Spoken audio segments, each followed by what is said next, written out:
The Assembly will now hear an address by His Excellency Muhammad Yunus, Chief Advisor of the Interim Government of the People's Republic of Bangladesh. I request protocol to escort His Excellency and invite him to address the Assembly.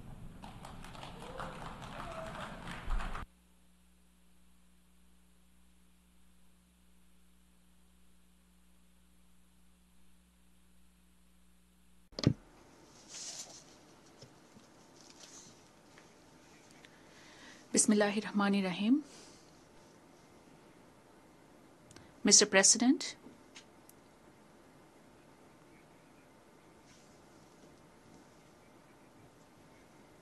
let me congratulate you on your election as the President of the United Nations General Assembly.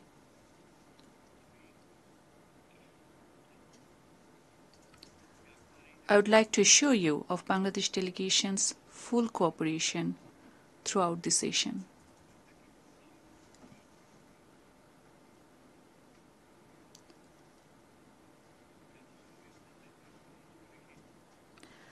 I would also place on record our deep appreciation to the Secretary General Antonio Guterres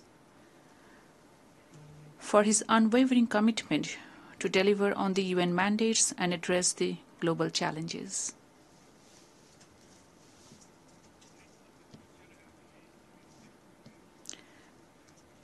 I particularly applaud his vision in convening the Summit of the Future.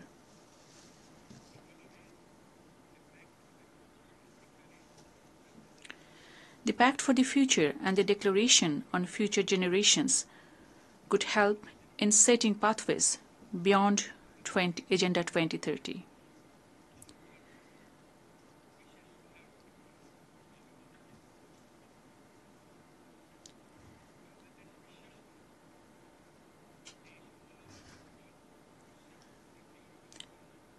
Bangladesh believes that the summit's outcome will serve as a guiding framework in materializing our shared aspirations and rethinking collaboration for posterity.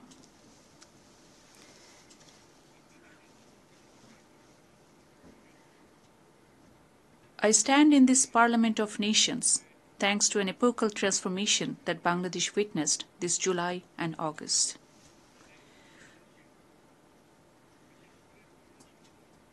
The power of the ordinary people, in particular our youth, presented to our nation an opportunity to overhaul many of our systems and institutions.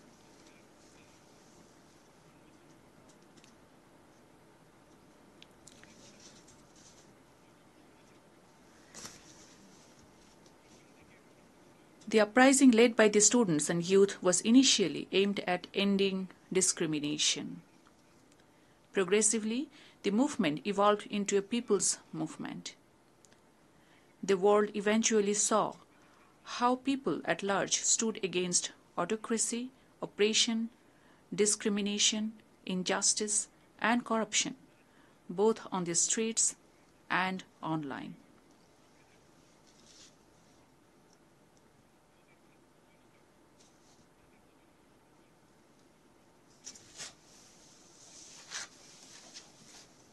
Our people, particularly youth, gained us independence from an autocratic and undemocratic regime with an exceptional resolve and capability. That collective resolve should define Bangladesh of the future and place our nation as a responsible state in the Committee of the Nations.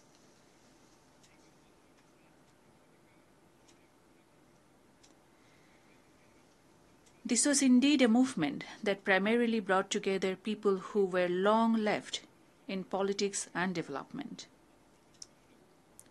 who asked prosperity to be shared, to be inclusive. The people aspired for a just, inclusive, and functioning democracy for which our new generations made supreme sacrifice.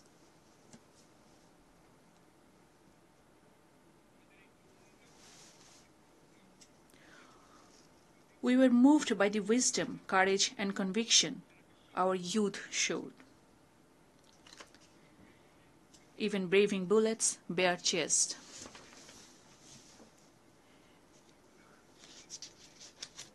young girls were fiercely vocal against the illegitimate state power.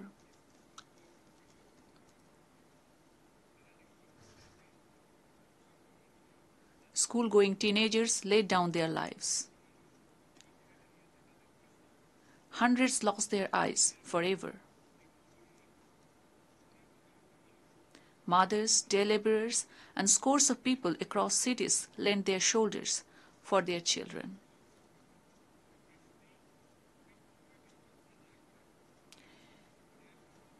Defying sweat, rain, and fear of death, they defeated all the evil designs and machinations of few who manipulated the state machinery against truth and just aspirations of people for years.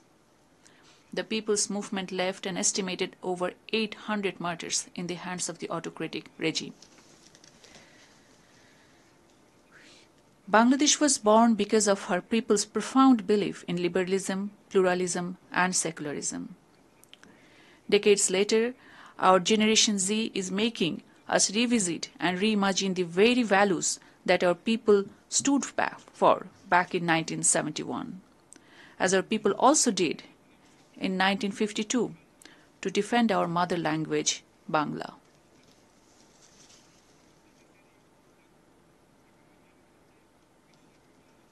We believe this revolution that the world witnessed in Bangladesh in the span of few weeks may inspire many across communities and countries to stand for freedom and justice. I would call upon the international community to engage with New Bangladesh anew that aims to realize freedom and democracy beyond letters for everyone. Mr. President,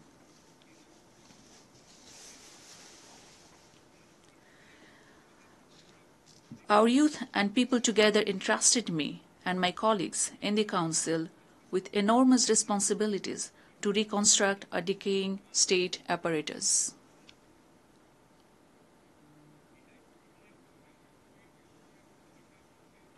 As we took to the office, to our utter shock and dismay, we discovered how endemic corruption brought a functional democracy to a farce.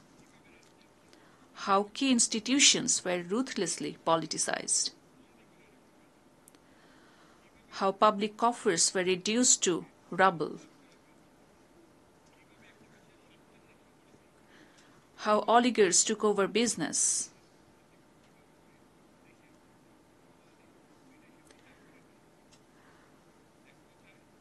How chosen few concentrated wealth in their hands and amassed and laundered wealth out of Bangladesh. In all, justice, ethics, and morality almost at every level reached a low.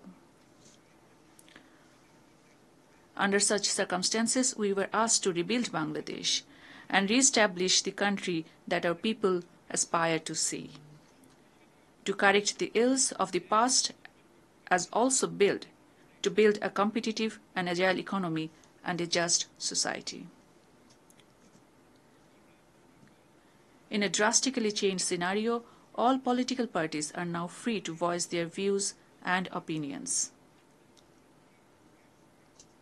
A key priority for us is also to make all in public positions and institutions to account for their decisions and actions. We are committed to promote and protect the fundamental rights, for people to speak in freedom, to assemble without fear or inhibition, to vote whosoever they choose. This is what the nation desires, and we aim to achieve. We are also committed to uphold the independence of the judiciary and freedom of press, including in the cyber domain. In order to ensure that child of a farmer or worker can scale the highest in the society, we prioritize allocation in education and health sectors over grandiose infrastructure development.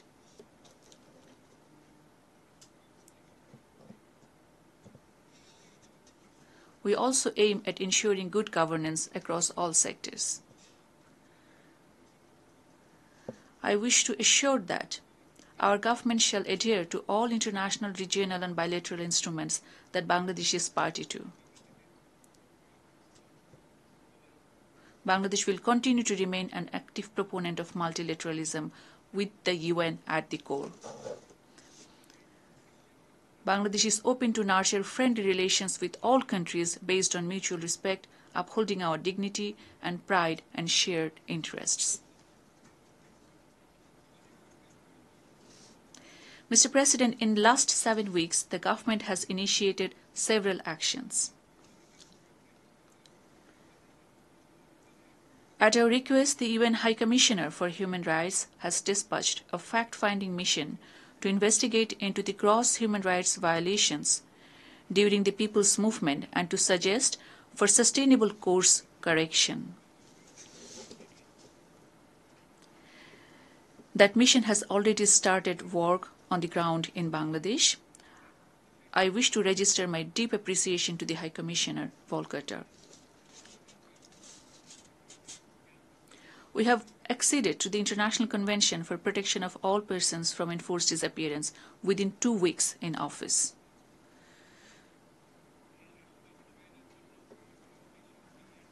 The required national legislation is underway so that we can effectuate its early implementation.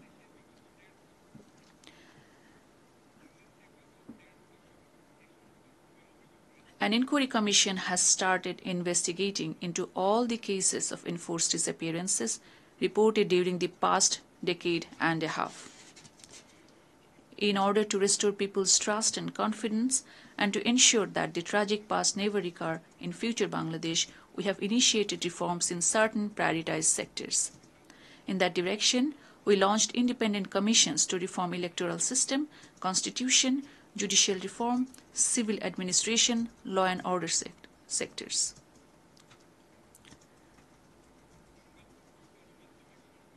A few more commissions are on the cards to reform other sectors, including press and media. In order to create a conducive environment for business, we have rolled out extensive reforms in banking and financial sectors.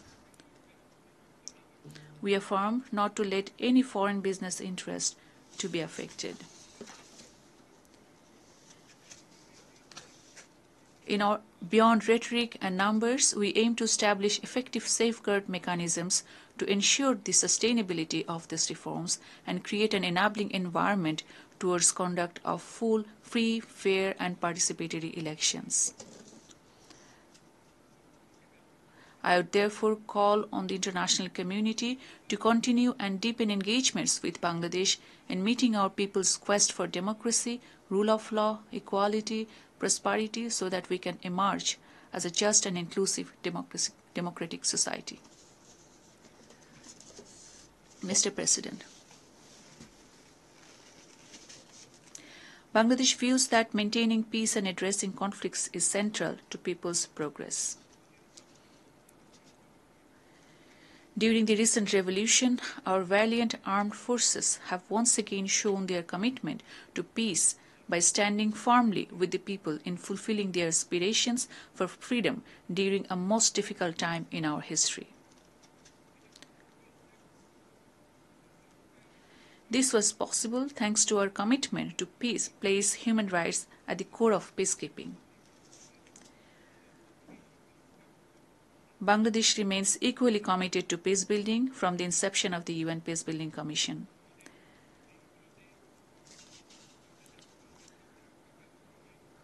We look forward to promoting and enhancing Bangladesh's value-driven contributions to the UN peacekeeping operations.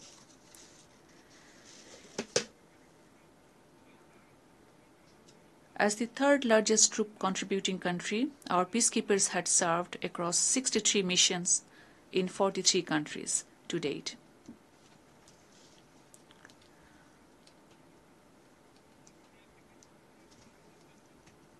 "168 Bangladeshi peacekeepers had laid their lives from Bosnia to Congo.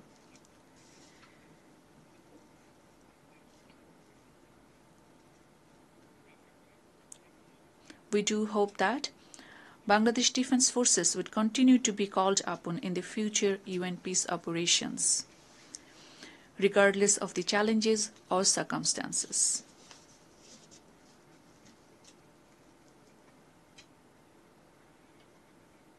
Mr. President, in our shared habitat, this world, many of the global priorities need to be set right. Climate change poses existential threat to all of us. The record-breaking heat wave this summer starkly reminded the world of the climate-induced challenges. What we need is climate justice, so that the irresponsible choices or indifferent actions or harms caused are accounted for.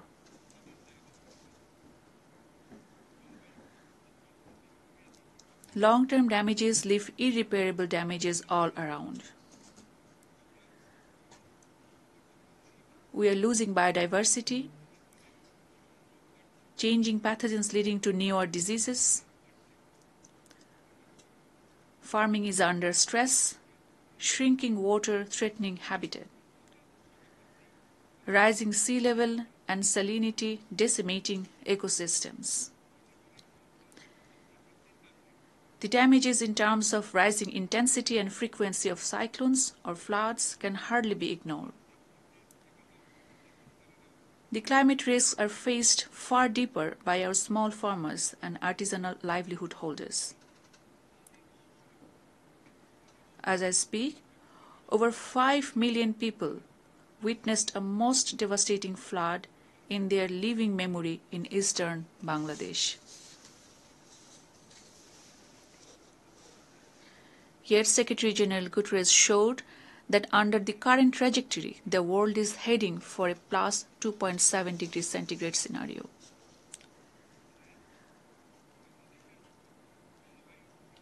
I would hence urge for channeling robust resources for climate adaptation in the climate vulnerable countries like Bangladesh.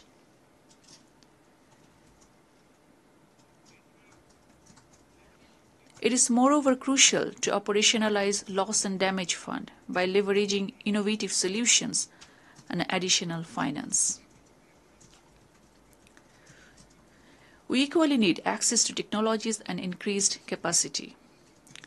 To be specific, we need access to life-saving technologies, particularly in agriculture, water, or public health, where a trickle of modest solutions or innovations can save millions of vulnerable population.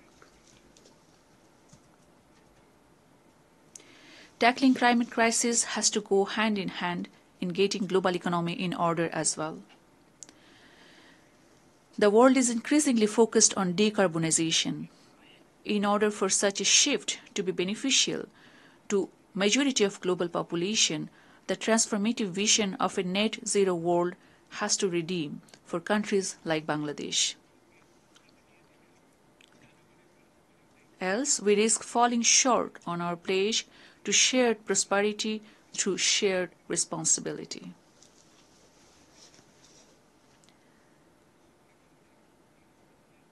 I believe the world needs to engage on a shared vision of 3 zeros that we can materialize together, targeting zero poverty, zero unemployment, and zero net carbon emissions. Where a young person anywhere in the world will have the opportunities to grow not as a job seeker, but as an entrepreneur. Where a young person can unleash his or her latent creativity despite all limitations. Where an entrepreneur can optimally balance social benefits, economic profits, and responsibility towards nature. Where social business can help an individual transcend beyond consumerism and can ultimately catalyze in social and economic transformation.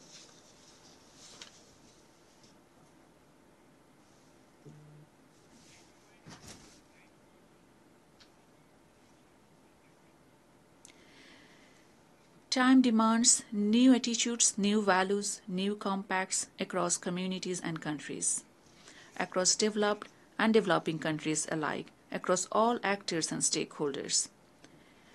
If we are to realize such course correction in full, the United Nations, national and local governments, non-governmental organizations, business, philanthropies have to work together. If we accept and accommodate social business within existing economic structures, we can bring meaningful changes in the lives of bottom half of population.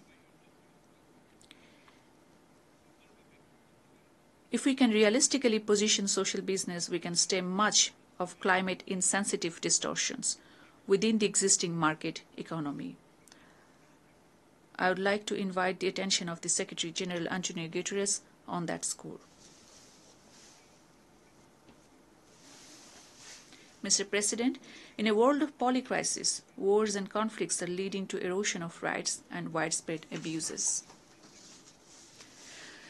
The genocide in Gaza continues unabated despite global concerns and condemnation.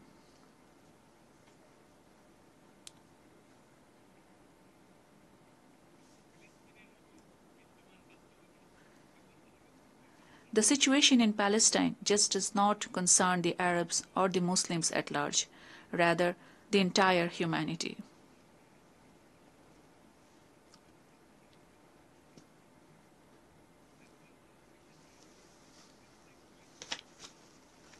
Palestinians are no expendable people.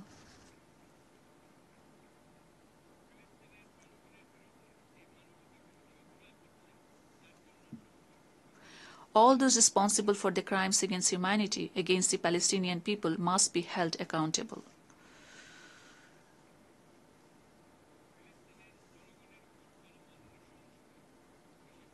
Bangladesh calls for an immediate and complete ceasefire to protect the Palestinian people from the brutalities, particularly against the children and women.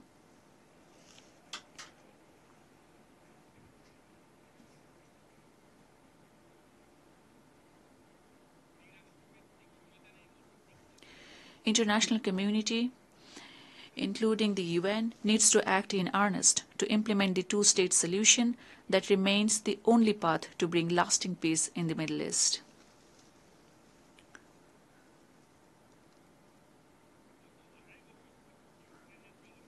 The 2.5-year-long war in Ukraine has claimed far too many lives. The war has impacted far and wide, even lending deeper economic implications in Bangladesh. We would urge both sides to pursue dialogue to resolve the differences and end the war.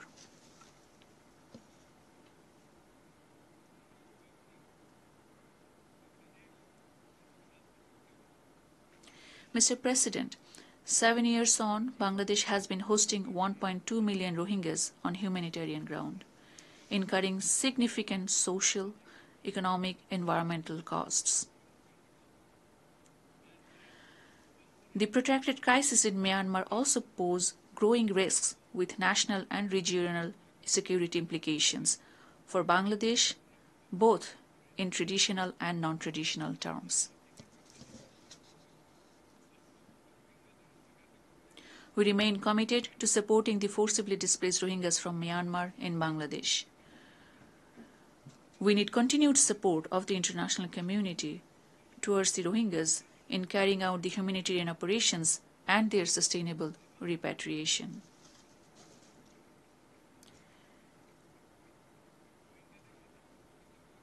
Equally important is to ensure justice for the grave human rights violations committed against the Rohingyas through the ongoing accountability processes in the ICJ and the ICC.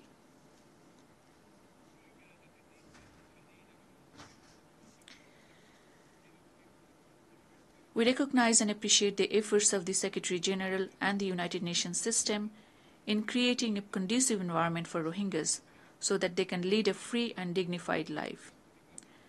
That requires creating pathways for the Rohingyas to return to their ancestral home in Rakhine State with safety and rights.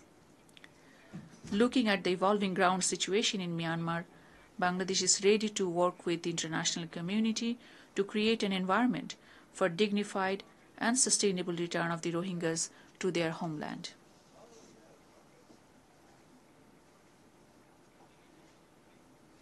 Mr. President, ensuring peace and security cannot succeed without political freedom and socio-economic emancipation of the people. Around a decade back, the world unanimously adopted the Agenda 2030. We reposed our collective hope and trust in the universal set of goals. Yet, overall, 17% of the SDG targets are on track to be achieved by 2030. Clearly, many developing countries risk to be left behind. Every year, developing countries face a significant SDG financing gap, estimated between 2.5 to 4 trillion US dollars. High debt burdens, shrinking fiscal space, and adverse impacts of climate change put countries like Bangladesh at greater risk. We look forward to the 4th International Conference on Financing for Development to deliver on addressing the complex and systemic challenges.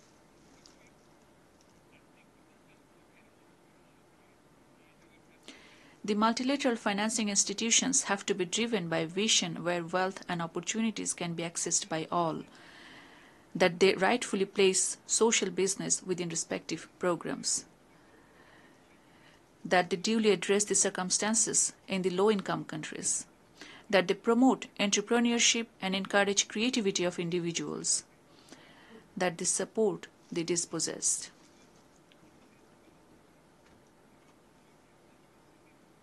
In this regard, prevention of illicit financial flows and siphoning of resources from the developing countries merit greater attention. Increased international cooperation must rechannel the assets stolen from developing countries. We look forward to early conclusion of an international tax convention that can combat tax evasion. Mr. President, migration and mobility is an inescapable reality in an interconnected world. As a country of origin of migrants, over 11 million of our people live and work worldwide.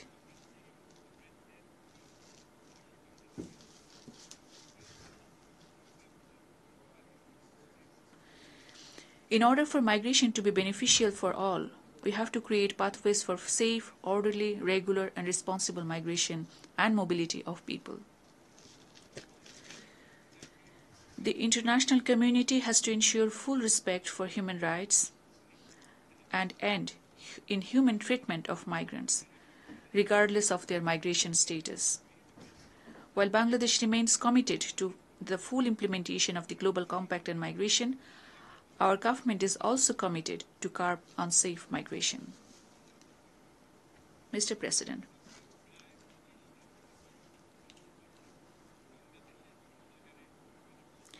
every year nearly 2.5 million Bangladeshis enter our labor market.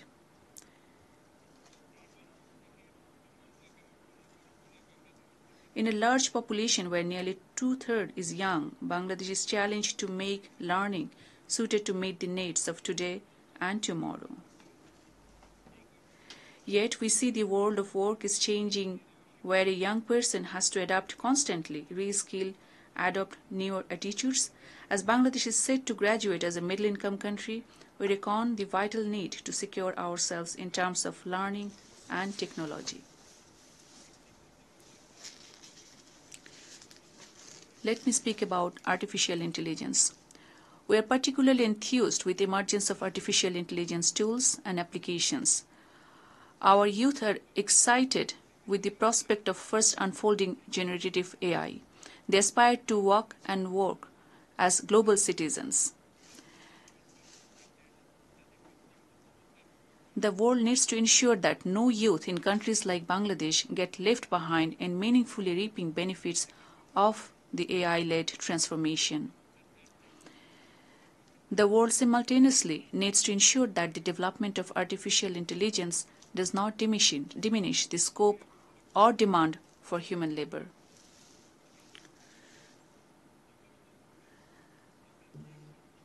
As the scientific community and world of technology keeps moving on developing autonomous intelligence, artificial intelligence that propagates on its own without any human intervention, we all need to be cautious of possible impact on every human person or our societies today and beyond.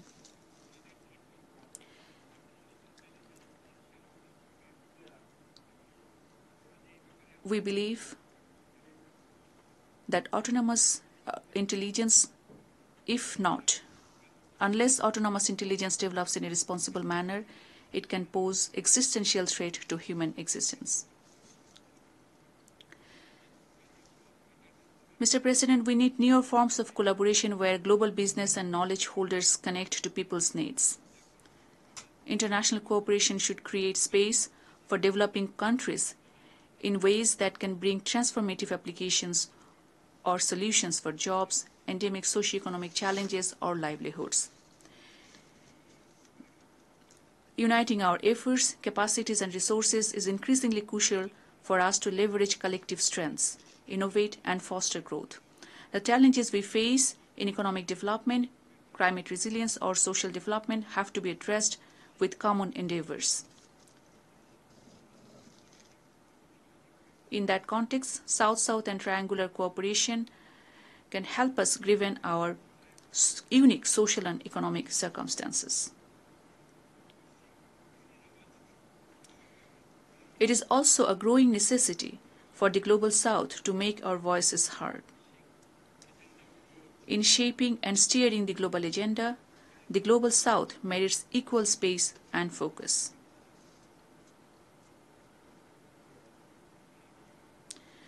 Mr. President, the COVID times underlined before us the crucial importance of investing in public health. In the WHO, as Bangladesh leads the negotiations on global pandemic treaty, we urge for convergence on the key provisions of adequate international cooperation, financing public health systems, technology transfer, research and development, diversification of production of medical diagnostics, vaccines, and therapeutics. We also to declare vaccines a global public good that is free from the rigors of intellectual property. These are also crucial for combating the scourges of non-communicable disease. Mr. President, this year we celebrate the Golden Jubilee of Bangladesh's partnership with the United Nations. It has been a shared journey of mutual learning in our modest ways. Bangladesh contributed towards promoting global peace and security, justice, equality, human rights, social progress, and prosperity, and indeed in building a rules-based international order.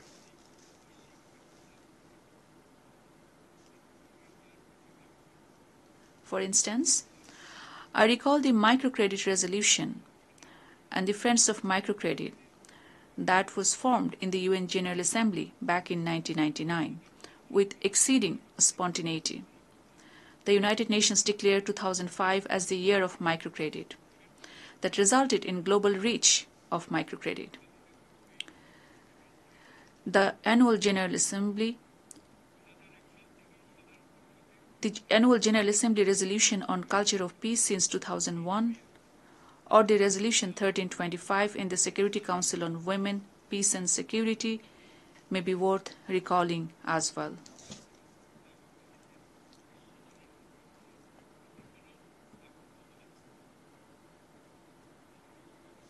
Mr. President,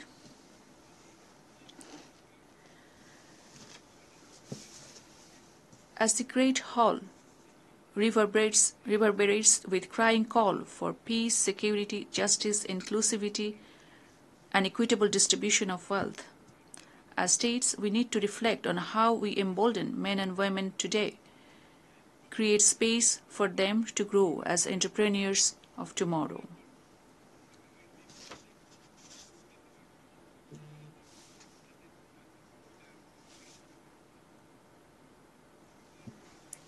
The world has more than enough of capacity, resources, and solutions.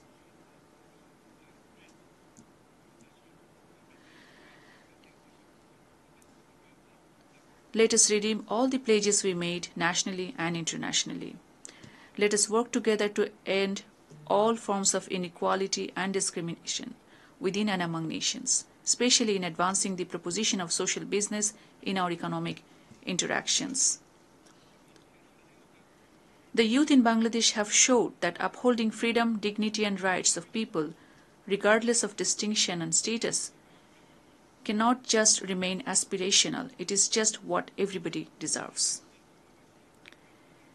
In this Assembly of Nations, Bangladesh should assure that we would and continue to deliver our bid at international, regional and national levels in securing peace, prosperity, justice for everyone. I thank you for your attention. Thank you.